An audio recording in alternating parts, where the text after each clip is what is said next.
بسم اللہ الرحمن الرحیم۔ سورہ انفال لیکچر نمبر 2 ہے ہمارا، اور آج ہم پڑھیں گے سورہ انفال کی آیت نمبر 1۔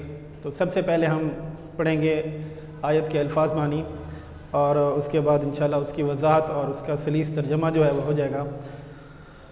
تو یسألونک عن الانفال، وہ لوگ آپ سے سوال کرتے ہیں۔ یسألونک کا معنی ہوتا ہے سوال کرنا، تو یسألونک وہ لوگ آپ سے سوال کرتے ہیں۔ عن الانفال، انفال کا معنی ہوتا ہے مال غنیمت، ان کا معنی ہو جائے گا سے، تو وہ لوگ آپ سے مال غنیمت کے بارے میں سوال کرتے ہیں۔ قل کا معنی ہے کہہ دو، آگے دوبارہ لفظ آ گیا الانفال، تو اس کا معنی ہے مال غنیمت۔ للہ والرسول، اللہ اور اس کے رسول کے لیے ہے۔ مال غنیمت کس کے لیے ہے؟ اللہ اور اس کے رسول کے لیے ہے۔ آگے ارشاد فرمایا کہ فاتقوا اللہ، تم اللہ سے ڈرو۔ فتقوا پس تم ڈرو، اللہ کس سے ڈرو؟ اللہ سے ڈرو۔ وَأَصْلِحُوا ذَاتَ بَيْنِكُمْ، وَأَصْلِحُوا اور صلح رکھو، ذات بینکم آپس میں، وَأَصْلِحُوا ذَاتَ بَيْنِكُمْ اور آپس میں صلح رکھو۔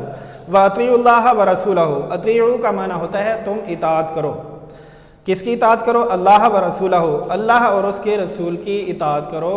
ان کنتم مؤمنین، اگر تم ایمان والے ہو۔ ان کا معنی ہے اگر، کنتم تم ہو، مومنین ایمان والے۔ تو یہ پہلی آیت مبارکہ کے مکمل الفاظ معنی جو ہے وہ ہم نے پڑھ لیے، اور اس کے بعد ہم پڑھتے ہیں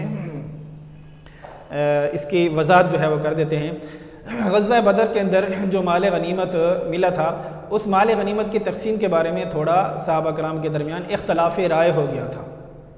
تو اس اختلاف رائے کو ختم کرنے کے لیے اللہ تبارک و تعالیٰ نے یہ حکم جو ہے وہ نازل فرمایا کہ تم مال غنیمت کے مالک نہیں ہو، بلکہ مال غنیمت کا مالک جو ہے وہ اللہ اور اس کا رسول ہے۔ تو جب مال غنیمت کا مالک اللہ اور اس کا رسول ہے، تمہیں آپس میں اختلاف کرنے کی ضرورت نہیں ہے۔ تو بتایا کہ قل، آپ کہہ دو، آپ صلی اللہ علیہ وسلم سے اللہ تبارک و تعالیٰ نے ارشاد فرمایا کہ آپ ان لوگوں سے کہہ دو کہ الانفال للہ والرسول، کہ مال غنیمت اللہ اور اس کے رسول کا ہے۔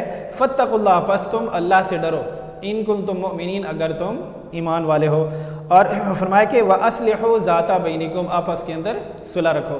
یہ لڑائی جھگڑا تب ہوتا ہے جب ملکیت ہماری ہو، دو چار بندوں کے درمیان ملکیت ہو، تو ان کا تقسیم کے اندر اختلاف ہو سکتا ہے۔ لیکن جب اللہ تبارک و تعالیٰ نے یہ بات ارشاد فرما دی کہ مال غنیمت جو ہے وہ اللہ اور اس کے رسول کا ہے، تو جب اللہ اور اس کے رسول کا مال ہے، لہٰذا تمہیں اس کے اندر اختلاف رائے کرنے کی گنجائش موجود تمہارے لیے نہیں ہے۔ تو اب سلیس ترجمہ جو ہے اس کا کر لیتے ہیں۔ یسألونک عن الانفال، وہ لوگ آپ سے سوال کرتے ہیں مال غنیمت کے بارے میں۔ قل الانفال للہ والرسول، آپ کہہ دیں کہ مال غنیمت اللہ اور اس کے رسول کا ہے۔ فاتقوا اللہ، پس تم اللہ سے ڈرو۔ وَأَصْلِحُوا ذَاتَ بَيْنِكُمْ، اور آپس میں صلح رکھو۔ وَأَطِيعُوا اللَّهَ وَرَسُولَهُ، اللہ اور اس کے رسول کی اطاعت کرو۔